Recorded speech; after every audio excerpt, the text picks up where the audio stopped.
Hi boys and girls, today we're going to go through the steps on making our 5x7 self-portrait. The most important thing to notice whenever looking at the shape of your head is that your eyes are going to go in the middle of that upside down egg shape. Your nose will go halfway between the eyes and the nose line. Your mouth will go halfway between the nose and the mouth. Or the chin, I'm sorry, not the mouth. I'm going to go through and show you how I drew mine. We're going to work for realism, which means it looks like us. Obviously, we'll look in the mirrors if you have a different shape to your eye or to the width of your nose or the shape of your mouth. Those are things you want to look at. So I'm going to start with this tracer right here just to get the basic shape. I need to make sure that it says top, otherwise you're going to have an upside down one and it'll look like an egg.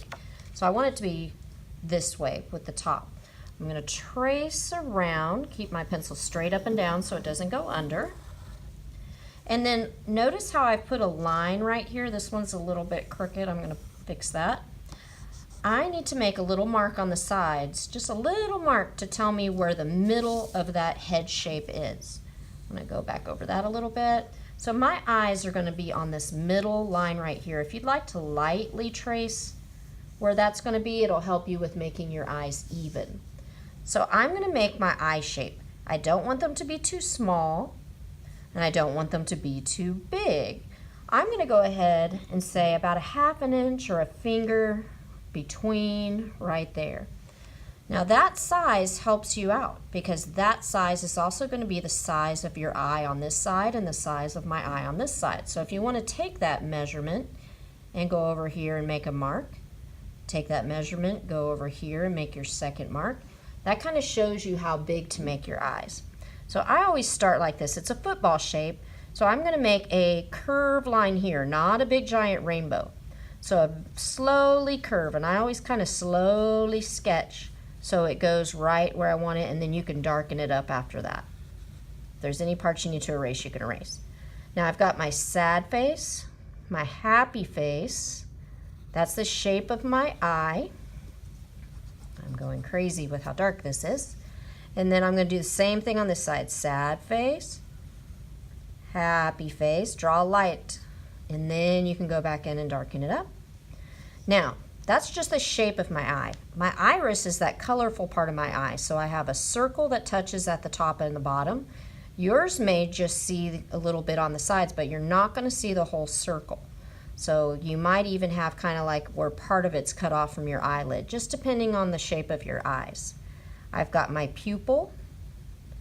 That's what allows me to see in the dark. Sometimes it's big, sometimes it's small. And if you want to add a highlight, that's the part that makes it look kind of shiny or where the light is reflecting. Now my eyes are able to blink, and hopefully yours does too. So I'm going to add a little bit of an eyelid right above it. That's my guideline also for when I do my eyelashes. So if I start right there at my eye line and curve, I don't want to go that much higher than that eyelid line. If you're going way out here, there's something wrong. I'm going to do some on this side. And then the ones on the bottom are just a little bit shorter. My eyes are pretty big. I may have drawn them a little big, but that's okay. I kind of have big eyes. Now, halfway down between your eye and your chin is where I'm going to put the nose. I'm going to go ahead and put a mark there. Halfway between the bottom of your nose and your chin is right there. I'm going to put a mark for where I'm going to put the mouth. Now, one more step on the eye is my eyebrows. My eyebrows, I make them look this way, but they kind of curve like my eye. They go up, and then they kind of curve this way. Now you will look in the mirror and see what your eyebrows look like, your eyes look like, because we are all made special and unique, and we don't all look the same. This is just a few tips for me, so I fill that in. Got my eyebrows. Now when I do a nose, my nose, remember, is going to be down here. I start with that middle part of my nose, the part that dips down. My nostrils are here, but I don't draw big circles because it'll make you look like a pig, so I'm just going to kind of curve it like this. You can shade it in a little bit, but not very much because you're looking at it from the front and the circle looks like an oval. Now, your nostrils will line up with wherever your eye is. So that tells you how wide your nose is. You can look in the mirror and see, is that as wide? So I've got these parentheses or curved lines, which kind of go like this on the sides. And then I'm going to just kind of bring it around the bottom. If you go down too low, you can always erase it. Like I went a little low right here. Now you can either stop there, or if you'd like to draw the line where it goes up, it does not go to the eye. That bone actually, that cartilage of your nose curves in like it's going up to your eyebrow, but I never connect it all the way. It's up to you, or you could just leave that part off. Now, when I do a mouth, I don't want it to look like a jump rope. This line in the middle just kind of goes up a little bit if you're smiling. The top lip, unlike the bottom lip where it just curves around, actually goes down in the middle. And how far apart you go from here is how thick your lips are. Some people have thinner lips. Some people have thicker lips. It's up to you. Just look in the mirror and see what you look like. This line will connect to the side, and this line will connect to the side. So I'm going to say that's my top lip. Then all I have to do is come down here and bring this part around to the sides. Now I've got some lips. Now your ears, now that you have your eyes and your nose on there, now you can do your ears. So I'm going to find the top of my eye and go to the side, the bottom of my nose, go to the side, and curve those two together, just like a mug, the handle on a mug. I can go to the other side and put a mark there, put a mark there, connect those together. Now if you ever notice, your neck does not come down here. You're not like a little stick. It actually is right here by your cheek, but it curves in. You can even feel it on yours. And then I'm going to draw just the top of my shoulders right here. It's such a small paper you can't fit your arms and everything else on there. Your shirt will go right in here. So if you want a V-neck, make a V. If you want a t-shirt, make a curve. If you want a shirt with a collar, you can make a V and put a triangle here and a triangle here. It's up to you. So whatever you want your clothes to look like. You're only seeing the top of your shirt. Now, hair is different. So you'll notice at your table that I have a paper that looks like this. This gives you tips on hair. One thing I want you to notice, even if you don't have hair that comes down by your eyebrows, your hair always goes from your ear around to your other ear.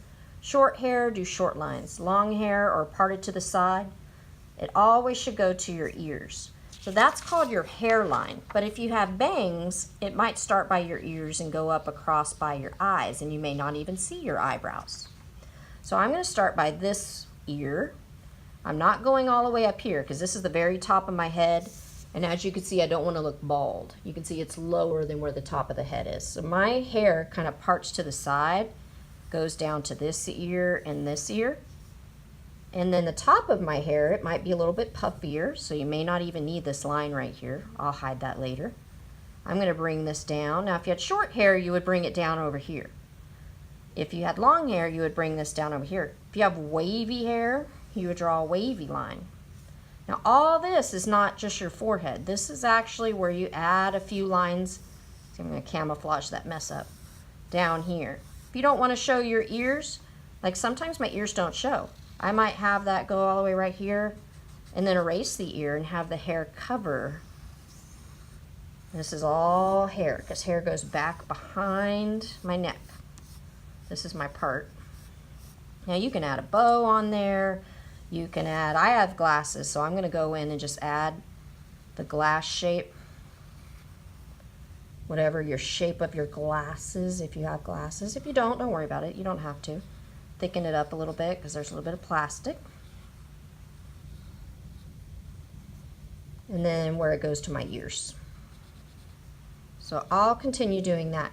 Now once you're finished drawing your shape, remember if you're a boy, you're not having this part here. You're just going to have the shape of your hair. If you have that kind of faux hawk hair, I do this part here first and then just make these hair go up to the middle and to the middle. There's a lot of people who have that haircut. Even if you're a boy and you have hair that's longer or parted, then never starts just up on the top because that would mean all this is bald and you have a huge forehead. We don't want that. So once you're done with your self-portrait, go ahead and trace with either skinny Sharpie or thick Sharpie, and then or regular Sharpie, And then we're going to color this in with crayons. Try to pick colors that are your skin color. When you color your eyes, you're only coloring inside that iris, that colorful part. If your eyes are dark, and you don't even see that pupil, you'll just color that all in with black or brown, or you can even mix the colors like I did in my hair. You can mix crayons. Your background's up to you. Decorate it however you'd like. Good luck, and I hope this helped you out. Remember, trace the head, eyes in the middle. However far apart you draw the eyes is how big you make each eye. So this space here, this space, and this space are all the same. I could almost fit 5 eyes all the way across with the little space that I have right here. So good luck. We're working on facial proportion today, trying to look realistic. We will work on abstract at another time.